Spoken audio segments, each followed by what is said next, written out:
The film begins with a man digging a grave. After digging the grave, he lowers a corpse and removes the shroud to look at it. The corpse's face has terrible wounds. Here, a dangerous infection is also visible on that man's feet. Then that man sits in the cemetery and whistles, where we see many more corpses in front of him. The scene cuts here, and we see Mr. Yusuf, who is preparing to go somewhere with a 3-member paramedic team. The paramedic team includes Mila, Koput, and Gaddis. They are checking the medical equipment they brought with them, such as stethoscopes, medicines, and saline bags. Yusuf says they are waiting for 2 more people who are gravediggers. Yusuf says he will drop them off at that village and come back. Just then, those 2 gravediggers arrive there. Yusuf tells them to quickly load the luggage onto the boat because he wants to reach the destination before dark. Among those 2 gravediggers, one is Chechep and the other is Dayton. Mila notices a strange inscription on the boat. Anyway, they cross the river and disembark at another pier. After getting off the boat, their journey on foot begins. Yusuf says it will take about 3 hours to reach the village. After this, they start walking through the dense forest. While walking on the hilly and difficult path, Poo-Poo suddenly stumbles and falls. Everyone comes to help her, worried. But Poo-Poo says she is fine.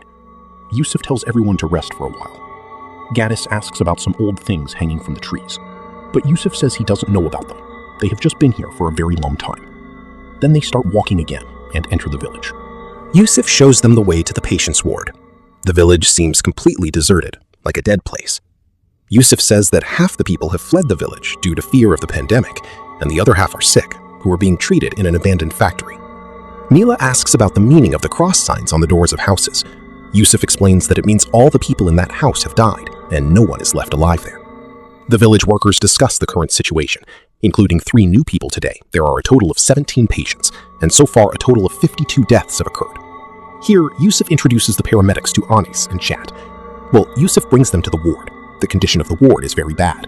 Yusuf says the epidemic has been going on for a month, but for the past week they have not received any medical help. Yusuf warns the paramedics that this virus spreads by touch, so they should not directly touch the patients. After this, Yusuf takes them to a room where many corpses are kept for burial. He tells them about the previous gravedigger, Mr. Ujang, who is admitted in critical condition with the other patients. Then Yusuf takes the girls to their living quarters. The room is quite messy, but they manage to stay there. Chechep and Dedden are given a place to stay, right next to the cemetery. There is no mobile network here. Dedden finds a map and an instruction book with the correct rules for burying dead bodies. Looking at the list of deaths, they understand that these corpses have been lying here for 3 days. Seeing so many deaths in just 3 days, Dedden and Chechep get scared. Meanwhile, Poo-Poo sees an open umbrella in her room and closes it. Just then, Mila comes and asks Poo-Poo to help her take naphthalene out of the bag. Poo-Poo wants to know what kind of virus has spread in this village. Poo-Poo expresses her fear that maybe some of these corpses are still alive. Mila reassures her and, as a precaution, advises her to wear gloves and stay away from patients, then goes to the ward. In the ward, Chechep and Diden install hangers to hang saline for the patients. After this, Mila goes to the room with the dead bodies. She has come to give naphthalene among the corpses. Suddenly, a naphthalene ball comes back towards her. Mila gets scared, but then she sees a rat there. That night, Diden and Chechep start the work of burying the corpses. They have buried 5 bodies so far, and 2 are left. Chechep is tired and wants to take a break, but Diden is in favor of finishing the work. Chechep says that before getting this job, he had thought of going to Jakarta to try his luck. But even there, he would probably have to bury the city's dead. While making fun of his own smell, Chep warns Diden. He says that they are in a cemetery of a pandemic-hit village, so they must be very careful in their conversation and behavior. Just then, Chep suddenly hears the sound of someone whistling. Diden also gets scared hearing that strange sound. The scene cuts here, and it is shown that it is actually the villagers who are whistling. Then it is shown that all the people in a house have died, so Jat is ordered to put a cross mark on the door. After putting the mark, as soon as Jat turns around, the light of that house turns on. Jat opens the door, goes inside, puts the paint can on the floor, and asks fearfully if anyone is inside. Getting no answer, he turns off the light. But while coming back, he accidentally knocks over the paint can. Then, footprints of 2 feet emerge in the paint, seeing which, he runs away. In the next scene, Poo-Poo is drying her hair after bathing. Just then, the room light flickers. Then she hears a strange sound and goes to check the ward. All the patients are sleeping in the ward. But suddenly, Ujang grabs Poo-Poo's towel and says, "The fun." Just then, Mila arrives there. Then Ujang falls, and his head splits open. Mila tries to save Ujang, but in the end, Mr. Ujang dies, which is the fourth death of the day. Mila asks if Poo-Poo is okay and if she touched anyone. Poo-Poo says she is fine and no one touched her. After this, Gaddis is shown praying her namaz. In the middle of the prayer, she hears a strange sound. When she turns her head to complete the prayer, she sees a corpse banging its head on the window. But as soon as she finishes the prayer, the corpse disappears. She goes to the window to check, but no one is there. Then, while taking off her prayer clothes, that corpse appears right in front of her. But as soon as she completely removes the cloth, the corpse disappears again. Gaddis gets very scared by this. After this, it is shown that Chep is woken up by a strange sound at the door. He wakes up Dayton, but Dayton says he is in the cemetery, and Chechep is probably having a dream. Well, Chechep goes outside to check. He lights the torches in the cemetery. Here, 2 corpses are seen behind him. Just then, Chep sees something moving in the forest. Right then, Dayton arrives there. Dayton says it is very cold outside and tells Chechep to come inside. After this, a mother and daughter are shown. The mother is sick. The daughter tells her mother that she saw the nurses going towards the patient's ward, but the mother says she is fine at home. The next day, Nagang tells Gaddis about her mother. Gaddis says she is very busy with the ward patients, so she should bring her mother to the ward. Meanwhile, Chechep can't remember the incident from last night clearly. He's wondering whether he was really awake or having a dream. Just then, Mila comes and asks if Mr. Ujang has been buried. Chechep says they haven't even fully buried the old corpses yet. Mila informs that a new critical patient has arrived. Then they tell each other to be careful and leave. Meanwhile, Neg requests that they go to her house for a few minutes to see her sick mother. But Gaddis refuses, saying they have limited staff and cannot go against the rules. Mila comes and asks Neg for her home address. Neg says her house is at the far end of the village. Gaddis explains to Mila that she should not go anywhere leaving the patients because they have very limited staff. Mila says she will go to see the sick mother after her duty on her own time. Gaddis reminds Mila that her responsibility is for all the patients here, not for just one. Neg says her father died a week ago, and now only she and her mother are at home. Mila tells Neg to come again in the evening so she can go with her and treat her mother. Neg thanks Mila. Suddenly, a patient's condition becomes critical in the ward. The paramedics find out that they have run out of antibiotics and seizure injections. Without these medicines, the patient's chances of survival are very low. Seeing the situation getting out of control, Gaddis decides that they must immediately contact the head office and order more medicines and bandages. Chep and Dedden are told to call Yusuf, but they say there is no phone signal in the entire village. Gaddis requests them that if they find a network anywhere near the village, they should immediately inform Yusuf about the medicines. They agree. After this, the scene shifts to evening. Mila is going to Neg's house. On the way, Mila needs to use the bathroom, so she asks Neg if there is any public toilet nearby. Neg takes Mila to the house of her deceased friend to use the bathroom. This is the same house from which Jot had run away scared. Mila leaves Neg there and goes to the bathroom. Neg turns on the light and is looking at her friend Sari's drawings. Just then, a girl runs past her. Neg calls out, "Sari, Sari," and follows her. She sees Sari's hand from under a table, but when she checks underneath, no one is there. Suddenly, Sari puts her hand on Neg's shoulder, and Neg screams. Hearing her scream, Mila arrives there. Mila sees her crouching in fear and asks what happened. Neg points towards someone and refuses to go there. Mila asks who is there, but as soon as she removes the curtain, she is horrified by what she sees. Then that demonic shadow lunges at them in a terrifying form. Somehow, Mila saves Neg and they escape. The scene changes and goes to Chechep and Dayden. Chechep says he urgently needs to use the bathroom. Dayden asks for Chechep's phone to pass the time. After Chechep goes to the bathroom, Dayden tries to find a signal and finds one near a well. He tries to contact Yusuf. Chep asks Dayden for water when there is none in the bathroom. Dayden starts drawing water from the well. By mistake, he rings a vessel, and the sound of a vessel is heard from the surroundings as well. Anyway, he draws water once and then lowers the bucket into the well again. While pulling the rope, he rings the vessel again, and again the sound of a vessel comes from the side. Suddenly, someone grabs the bucket from below, but when he pulls hard, the bucket comes up. Just then, Dayden hears a sound from inside the well and tells Chechep to come out. As soon as Chechep stands up, he sees a corpse and starts running. They run to the girls and discuss with them. They talk about the sound of a vessel at midnight, knocking at the door, and ghosts. Gaddis asks whether the knots of the corpses were untied during burial. Chechep says he untied all the knots, according to the rules. They feel that this place is cursed. Poo-Poo remembers Mr. Ojang's last words, the funeral. Everyone decides that the bodies need to be buried as soon as possible so they don't start rotting. Goddess asks if the boys contacted Yusuf.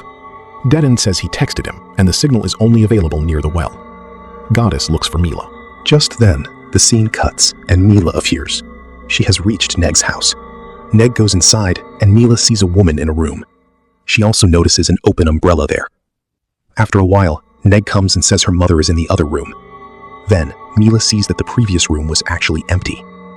Meanwhile, Gaddis is angry that Mila went alone. She decides that for security, Poo-Poo will stay in the ward and everyone else will go to find Mila. As soon as they leave, sounds start coming from the ward. Poo-Poo goes to the ward and everything goes quiet. But suddenly, she hears the sound of a vessel.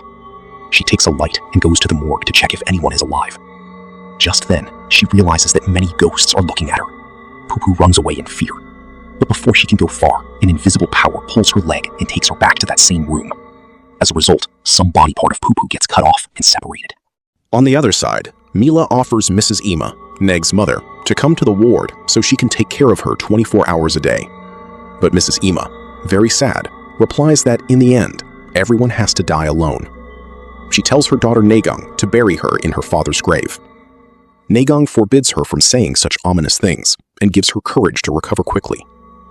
Mila tells Mrs. Ima to take her medicine properly and leaves. Here, Nagung wants to see Mila off, but Mila says she can identify the jungle path and go alone. Suddenly, Nagung starts whistling. Mila is surprised to see Neg whistling at midnight and asks the reason. Neg says it is a tradition of this village. They whistle to honor the dead. Mila asks about the open umbrella inside the house. Neg says in surprise, "Isn't there any umbrella in your ward? It protects us from danger." Although Mila knew that keeping an open umbrella inside the house is considered ominous. After this, Mila says goodbye and leaves. While returning, Mila gets lost in a labyrinth. Suddenly, she realizes that many ghosts have surrounded her. She tries to run away in fear, but trips and falls, and the ghosts surround her from all sides. Suddenly, she wakes up with a scream. Chechup calms her down and tells her that he found Mila unconscious among the bamboo trees. Mila tells Chechup that she saw ghosts. Chechup admits that he has also seen ghosts in this village. Mila gets worried about what they should do now. Just then, Dedan comes and says that Poo-Poo is missing. Then Gaddis sees Poo-Poo's corpse and starts crying and screaming. The next morning, they prepare to bury Poo-Poo's corpse. Goddess wants to know if there is any news from Yusuf. She tells Dedan to call again so they can arrange to be taken away from here today. After this, Goddess starts packing her bag. When Mila asks about Poo-Poo's body, Goddess says she is gone forever. She angrily blames Mila, saying that if Mila hadn't played the hero and listened to her, Poo-Poo would be alive today. Mila replies that she didn't leave Poo-Poo alone here. Just then, Dedan says that Yusuf has sent a message that he has started towards the village. Goddess decides that she will not stay here for even a moment longer and leaves alone for the pier. Meanwhile, Neg's mother sees a ghost outside her room and calls out to Neg. Neg comes and closes the window. Then Neg goes to the kitchen to get food for her mother. Just then, the ghost comes again and pours some liquid from its mouth into Mrs. Ima's mouth. Meanwhile, Mila is sitting sadly. Then Chechup comes and comforts her, saying that maybe Gaddis reached Yusuf safely. That night, Dedan is suddenly woken up by a sound. Dedan feels an itch on his chest and realizes that he has also been infected by this pandemic. Well, he goes outside after hearing the sound and sees Chechup sitting in the dark. But when he lights a lantern and looks, Chechup is not there. He goes inside and sees that Chechup is sleeping. But as soon as he removes the cloth from the face, he sees himself there, while Chechup was with Mila at that time. Dedan comes crying and says he doesn't want to die like Poo-Poo. He tells them that he has also been infected by the virus. Chechup tries to calm him down. Just then, Neg comes and says her mother has died. So they go to get Mrs. Ima's body. Mila instructs Chechup and Dedan that according to Mrs. Ima's last wish, she should be buried in her husband's grave. Mila asks Neg to come with her. Mila knocks on doors to get help from the other villagers, but the people in those houses had already died. Meanwhile, while digging Mrs. Ima's husband's grave, Chechup notices that the nameplate is placed towards the feet instead of the head. Chechup gets confused seeing this. On the other side, Dedan goes to the well in search of a network and calls Yusuf. Yusuf says it is raining there and it is very late, so he will come in the morning. Suddenly, Dedan loses his balance and his phone falls into the bucket inside the well. Deedon tries to retrieve the phone and requests Yusuf not to hang up. In the end, Deedon retrieves the phone. While Deedon is sitting at the well talking, a ghost sings and pulls him inside. The scene cuts to Goddess, who is still trapped in the labyrinth of the jungle. Suddenly, she sees Poo-Poo's ghost. Fearing this, she tries to run away. Meanwhile, Chechep digs some more graves and sees the same condition there. Worried, he checks the book he had received on the first day. From this book, Chechep learns that the corpse's feet should always be towards the nameplate. If this rule is broken, the entire village will become cursed and destroyed. Just then, Mila arrives there. Chechep regrets that he unknowingly broke the old customs of this village, and that is why this terror of ghosts began. Mila understands that placing the nameplate near the feet, keeping an open umbrella inside the house to avoid danger, and whistling at night to honor the dead, which she thought were superstitions, were actually the village's protective shields. Just then, Neg disappears. They start searching for her like crazy. On the other side, Neg's parents are calling her to them.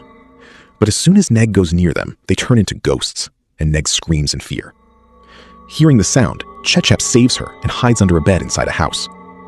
Meanwhile, Mila finds that mobile phone. The ghosts also follow them and enter the house. Suddenly, the ghosts see them, and the scene cuts to Mila. Mila finds Deedon's corpse in the well. Right then, Chechep somehow reaches Mila with Neg.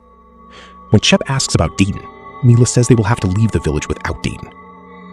Chechep does not want to leave Deedon under any circumstances. Mila reassures him that they have to leave this place quickly. They start running with Neg, but Neg is afraid to leave the village because she has never been out of the village. Mila and Chechep explain that if she stays here, her life is in danger, so she will have to come with them. Suddenly, they realize that many ghosts are there, and they all start running. Suddenly, Chechep falls, and an invisible force starts pulling him into a pit. Mila immediately grabs his hand. Then it is seen that many ghosts inside the pit are pulling Chechep out of the pit. There comes a time when Chechep gives up and tells Mila to leave him and run with Nag. But Mila is stubborn. She will not leave him and continues trying to pull him up. Just then, Chechep remembers the book with the correct rules for burying the dead. He tells Mila to read the special mantra written on the back cover of the book. Before his words are complete, the ghosts pull him away. Just then, Nag starts reciting that mantra. As soon as the mantra ends, all the ghosts disappear into thin air. Mila had given up hope. Just then, Chep's hand appears from the pit, and Mila and Neg together pull him up. The next morning, Yusuf comes to pick them up. Chechep assures Neg that once she gets out of this danger and reaches another place, Neg can stay with him. Chechep says his grandmother will be very happy to get a new granddaughter. Mila now asks Yusuf about that special inscription on the boat. Yusuf explains the meaning of that saying, that every region has its own different rules, customs, and culture. The scene cuts and shows that a rescue team has arrived in that village. They talk among themselves that only 3 people have returned alive from this village. Suddenly, they see Gaddis there, who has almost gone mad. If you like this movie, please don't forget to like, share, and subscribe to the channel, and stay updated for new videos.